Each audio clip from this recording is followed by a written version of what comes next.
Hello, friends. Welcome to episode 5 of Ents and Sensibility, the podcast for Jane Austen lovers and nerds who love bold, witty women, awkward, handsome men, and dragons. I'm your host, Casey Meserve. Together, we are reading Austen's published works one chapter at a time. We'll discuss the major themes running through each of them. We'll also take time to talk about Austen criticism, her earliest fans, her place as an author in the 21st century, and as much nerddom as we can get away with. Today, we're going to read Chapter 5 of Sense and Sensibility. Now that we're a few episodes in, I thought that it's a good time to begin the discussion on Jane's family. In episodes 1 and 2, we learned a bit about the Austen family. I talked about her mother and father, Cassandra and George, her sister, also named Cassandra, and a few of her 6 brothers. Her brothers are James, Charles, Edward, Francis, George, and Henry. Yep, that's 6. Now I wanted to delve deeper into their lives and learn about how each of them influenced Jane's life in writing. Today, we'll begin with Jane's oldest brother, James. James Austen was born at the Dean Parsonage on February 13th, 1765. He was a full 10 years older than Jane. Mrs. Austen considered James to be the creative and literary one in the family. He spent his free time writing and producing home theatrics in the parlor and barn with his siblings and family friends. When he was 14, he was sent to Oxford, where he had a place at St. John's College thanks to his mother's family connections.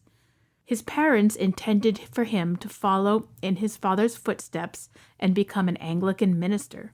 James was a charming young man. In a letter to Cassandra, which we read in episode 1, Jane wrote that a ball is nothing without him. In 1786, James went on a grand tour of Europe. He visited Spain and Holland, as well as his cousin, and I'm going to butcher this name, Eliza de Fulid, estate in Guyenne, France. James was ordained in December of 1787 as a deacon at St. David's Cathedral in Pembrokeshire and began serving as a curate for Stoke Charity in Hampshire. While he was there, he and his brother Henry began publishing a weekly literary periodical called The Loiterer. The Loiterer was basically a showcase of James's writing talent, and it was targeted at Oxford students, and it was distributed throughout London by Jane's future publisher, Thomas Egerton. The Loiterer is best remembered for one letter published in issue number 9 under the nom de plume Sophia Sentiment. This letter was very likely written by a teenage Jane. I've added a link to that letter in the show notes. I will read a little bit of it now. Sir, I write this to inform you that you are very much out of my good graces, and that, if you do not mend your manners, I shall soon drop your acquaintance. You must know, sir, I am a great reader, and not one to mention some 100 volumes of novels and plays which, in the last 2 summers, actually got through all the entertaining papers of our most celebrated periodical writers, from the Tatler to the Spectator to the Microcosm and the Olla Podrida. Indeed, I love a periodical work beyond anything, especially those in which one meets with a great many stories, and where the papers are not too long. I assure you my heart beat with joy when I first heard of your publication, and I immediately sent for and have taken in ever since. I am sorry, however, to say, but really, sir, I think it is the stupidest work of the kind I ever saw. Not but that some of the papers are well written, but then your subjects are so badly chosen that they never interest one. Only conceive, in 8 papers, not one sentimental story about love and honor and all that. Not one Eastern tale full of bashas and hermits, pyramids and mosques. No, not even an allegory or dream have yet made their appearance in The Loiterer. Why, my dear sir, what do you think we care about the way in which Oxford men spend their time and money, we who have enough to do to spend our own? For my part, I never, but once, was at Oxford in my life, and I am sure I never wish to go there again. They dragged me through so many dismal chapels, dusty libraries, and greasy halls that it gave me the vapors for 2 days afterwards. As for your last paper, indeed, the story was good enough, but there was no love and no lady in it, at least no young lady, and I wonder how you could be guilty of such an omission, especially when it could have been so easily avoided. Instead of retiring to Yorkshire, he might have fled into France, and there, you might have made him fall in love with a French paysanne who might have turned out to be some great person. Or you might have let him set fire to a convent and carry off a nun, whom he might afterwards have converted, or anything of that kind, just to have created a little bustle and made the story more interesting. So there's Jane being her sarcastic, biting self. And that letter really fits in with the current story we're reading, Sense and Sensibility, when it's talking about passions and sensibilities and all of these romantic notions and novels that someone like Marianne would have read.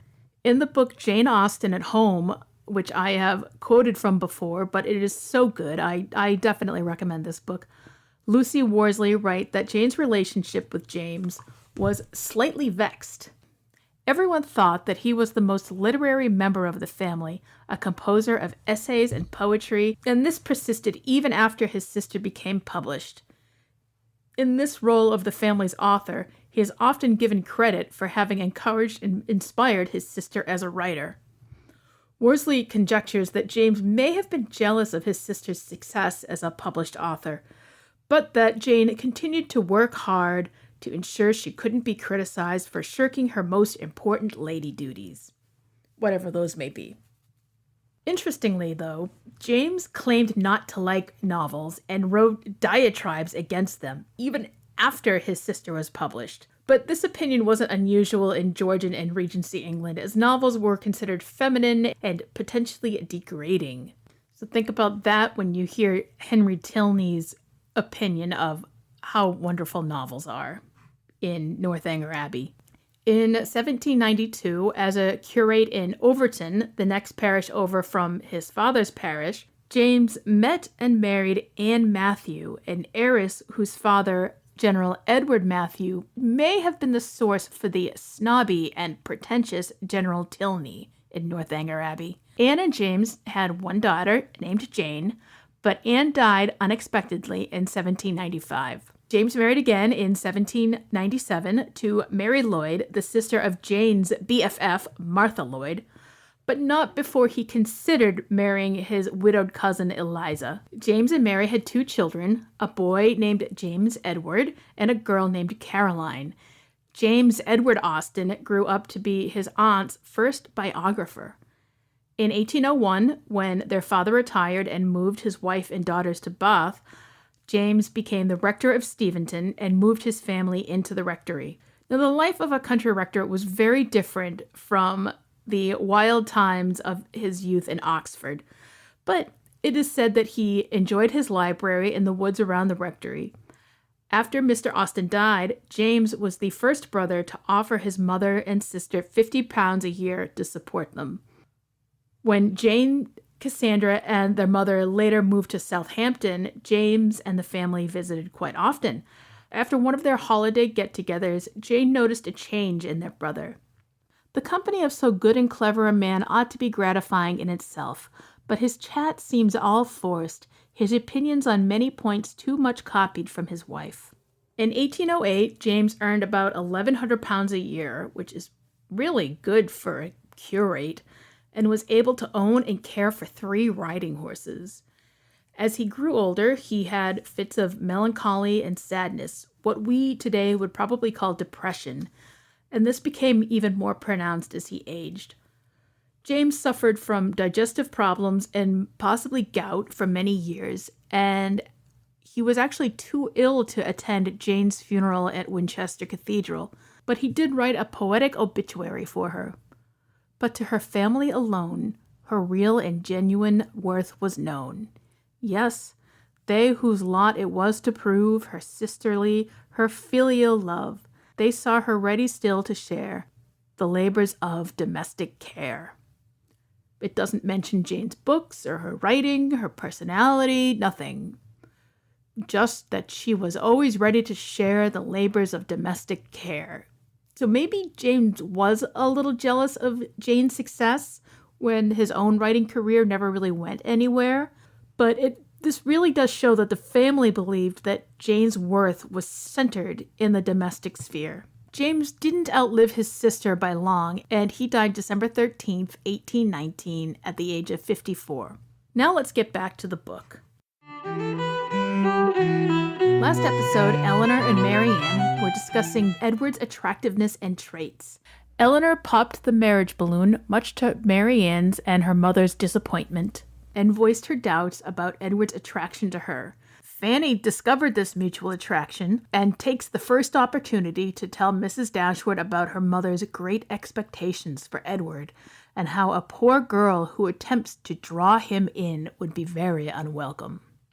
Mrs. Dashwood tells Fanny exactly where she can go and how to get there, and decides it's time to leave Norland. And this is the point where Mrs. D gets a letter from a distant cousin offering her and her daughters a cottage near his home in Devonshire. Mrs. D impulsively takes up the offer, writing an acceptance letter and then letting Eleanor read it. But Eleanor agrees with her mother, sacrificing her budding romance with Edward for the sake of her family.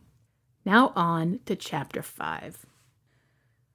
No sooner was her answer dispatched than Mrs. Dashwood indulged herself in the pleasure of announcing to her son-in-law and his wife that she was provided with an house, and should incommode them no longer than till everything were ready for her inhabiting it. They heard her with surprise. Mrs. John Dashwood said nothing, but her husband civilly hoped that she would not be settled far from Norland. She had great satisfaction in replying that she was going into Devonshire. Edward turned hastily towards her on hearing this, and in a voice of surprise and concern, which required no explanation to her, repeated, "Devonshire? Are you indeed going there? So far from hence? And what part of it?" She explained the situation. It was within 4 miles northward of Exeter. "It is but a cottage," she continued, "but I hope to see many of my friends in it. A room or two can easily be added, and if my friends find no difficulty in traveling so far to see me, I am sure I will find none in accommodating them." She concluded with a kind invitation to Mr. and Mrs. John Dashwood to visit her at Barton, and to Edward she gave one with still greater affection. So Mrs. D finally gets to announce that she doesn't have to take it any more from Fanny, but it's entirely problematic. What happens if this cottage falls through? What happens if it's not up to what they need? Mrs. D and her daughters would be in a real bind because she's just told Fanny where to go, and now they wouldn't have any place to stay. And, while giving Edward an invitation in the presence of his sister gives Mrs. D a lot of pleasure, it puts him in a really awkward position because he likely knows that his sister disapproves of his interest in Eleanor. But she wants Fanny to know just how much she disregards her disapproval of Eleanor and Edward's potential relationship. And now look at Edward. He is totally shocked. The narrator and the characters have all been describing him as really calm and soft-spoken, but there's a big contrast now. He is almost shouting, he's exclaiming. And then he asks, what part? What part of Devonshire? It's a huge distance away. Why does it matter which part?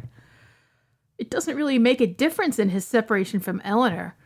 So maybe he's asking for another reason? It's very subtle, but Edward is starting to have a background and some interior motives that we, the reader, don't know about. And he says, so far from hence. So how far is Barton Cottage from Norland? Well, I did some research. The Jane Austen Society of North America has maps for all of Jane's novels on the website, but I couldn't find one with both Barton and Norland. The map I did find puts Norland in central Sussex, which is south of London and north of Brighton. And Mrs. D says Barton is about 4 miles north of Exeter. So I guessed that the distance is about 190 to 200 miles. In modern times, that's about 3.5, 4 hours by car. But imagine doing that by horse-drawn carriage. That would take so long. The annotated Sense and Sensibility says that the trip would take about 2 days, but I am guessing it might even take 3 days, maybe 4, depending on the weather. It's a long drive. So Mrs. D rents the house for a year and they start to pack and purge. Eleanor has convinced Mrs. D to get rid of the horses and now to sell the carriage. Mrs. D would have liked to have kept the carriage and rented horses when she needed, and this would have significantly expanded her social circle in Devonshire. But carriages, like cars, were really costly to maintain. Have you ever driven on really bad roads after a hard winter? Where I live in New England, you can lose an entire wheel or maybe the entire car in a pothole during the spring thaw. So I can sympathize with maintaining a carriage that has to drive on really poor dirt roads. Carriages broke down all the time. At the beginning of Sanditon, Mr. and Mrs. Parker are waylaid by a terrible carriage accident where they meet Charlotte. And horses, although they were an important mode of transportation, were really expensive to keep and to feed. So no horses and no carriage for Mrs. D in her new life. Eleanor also convinces her mother that they only need 3 servants, 2 maids and a man. Now, an adult male servant would have had a significantly higher salary than a female servant. I went down some rabbit holes looking for Georgian servant salary information, and I really didn't find a lot. But I did find a book written by 2 servants in 1815, which is about 25 years later than Sense and Sensibility is set, but it was the closest I could find. This book is called The Complete Servant, being a practical guide to the peculiar duties and business of all descriptions of servants, by Samuel and Sarah Adams. Samuel and Sarah Adams were servants for 50 years. Samuel began as a footboy and rose to be a steward, while Sarah began as a maid of all work, which is the lowest of the low, and rose to be a housekeeper on a very large estate. Anyways, the book includes a couple of tables, which are really helpful. They show how many servants a family should have based on income and number of family members.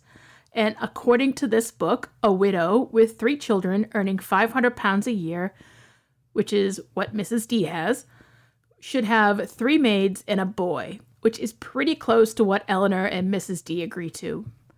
The book also includes salaries for each type of servant. So in 1815, a housemaid would have earned between 14 and 15 guineas a year. A guinea was 21 shillings, or about a pound.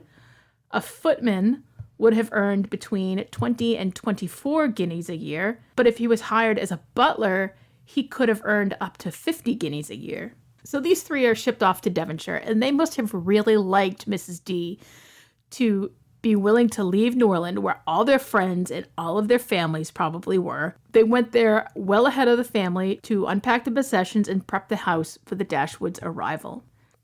So Mrs. D keeps the linens, the china, and the plate, as Fanny said she would in Chapter 2, and her books, and Marianne's pianoforte.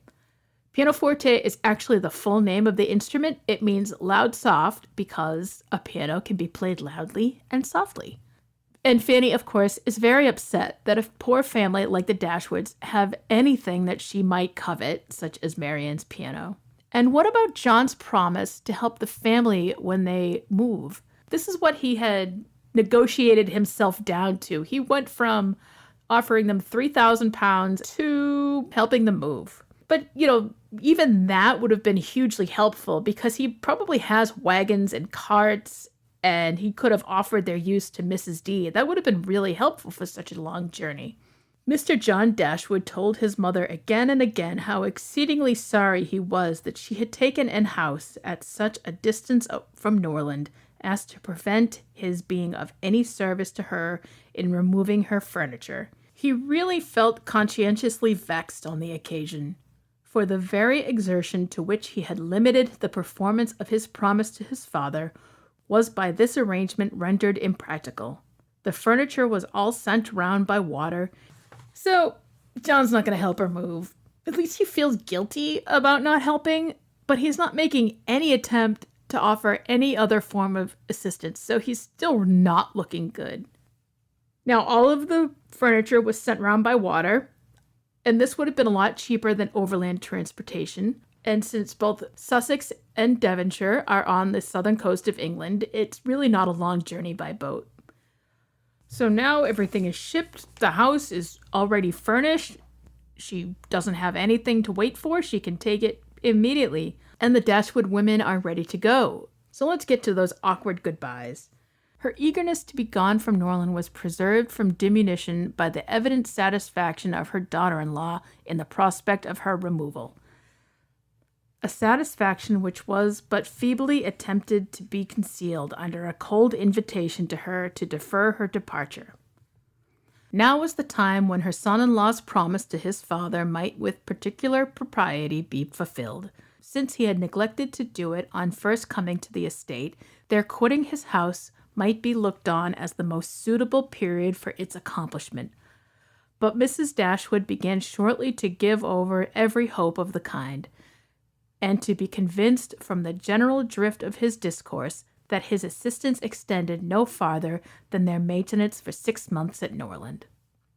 He so frequently talked of the increasing expenses of housekeeping and of the perpetual demands upon his purse, which a man of any consequence in the world was beyond calculation exposed to, that he seemed rather to stand in need of more money himself than to have any design of giving money away. Okay, either John and Fanny have been spending like crazy since they inherited Norland, or John is just cheap and he's being even more greedy and selfish than we thought. And the narrator said he was ill-disposed and cold-hearted and all of those other things in chapter 1. So he really is that terrible. Now that Mrs. D has nothing to wait around for and nothing to lose, it doesn't take long for Barton Cottage to be ready for the Dashwoods. But Marianne still has to say goodbye. Many were the tears shed by them in their last adieus to a place so much beloved. "Dear, dear Norland," said Marianne as she wandered alone before the house on the last evening of their being there. "When shall I cease to regret you? When learn to feel a home elsewhere? Oh, happy house! Could you know what I suffer in now viewing you from this spot, from whence perhaps I may view you no more, and you, ye well-known trees, but you will continue the same. No leaf will decay because we are removed, nor any branch become motionless, although we can observe you no longer. No, you will continue the same, unconscious of the pleasure or the regret you occasion, and insensible of any change in those who walk under your shade. But who will remain to enjoy you?" Oh, sweet romantic Marianne. Norland is her romantic ideal of nature. The annotated Sense and Sensibility says that Marianne's speech replicates some of the speeches given by other romantic heroines of the time, such as the Gothic heroines of Anne Radcliffe. In Radcliffe's The Mysteries of Udolpho, the heroine Emily would make these really long speeches about the beauty of a natural scene. And if you haven't read Mysteries of Udolpho, it is a very long, sometimes tedious book, but it really gives you a sense of where a character like Marianne is coming from. And it's really helpful in the future when we read Northanger Abbey. It really helps you understand exactly what Jane is making fun of in that novel. But here's an example of Emily's speech from chapter 1 of The Mysteries of Udolpho. "But hark! Here comes the sweeping sound over the wood tops. Now it dies away. How solemn the stillness that succeeds! Now the breeze swells again. It is like the voice of some supernatural being, the voice of the spirit of the woods that watches over them by night. Ah! What light is yonder? But it is gone, and now it gleams again, near the root of that large chestnut." Is Marianne's speech a parody of those by heroines like Emily? I don't think it's that simple. I think Marianne's speech is reminding the reader of her romantic character and her sensibilities to nature. But it might just be a rib at some of these novels of sensibilities, like the Gothic novel. Well, the Dashwoods are finally on their way to their new home, leaving Norland and Edward behind. We'll find out what's in store for them next time. Thank you for listening to Ents and Sensibility. This podcast was written and produced by me, Casey Meserve. You can write me at entsandsensibility@gmail.com and follow Ents and Sensibility on Facebook, Twitter, and on Instagram. You can also leave a review of the show on Apple Podcasts or wherever you're listening. Check out our website, Ents and Sensibility, for our episode notes, a list of books and references mentioned on the podcast, and more. Thank you for joining me, and I hope you'll visit again soon.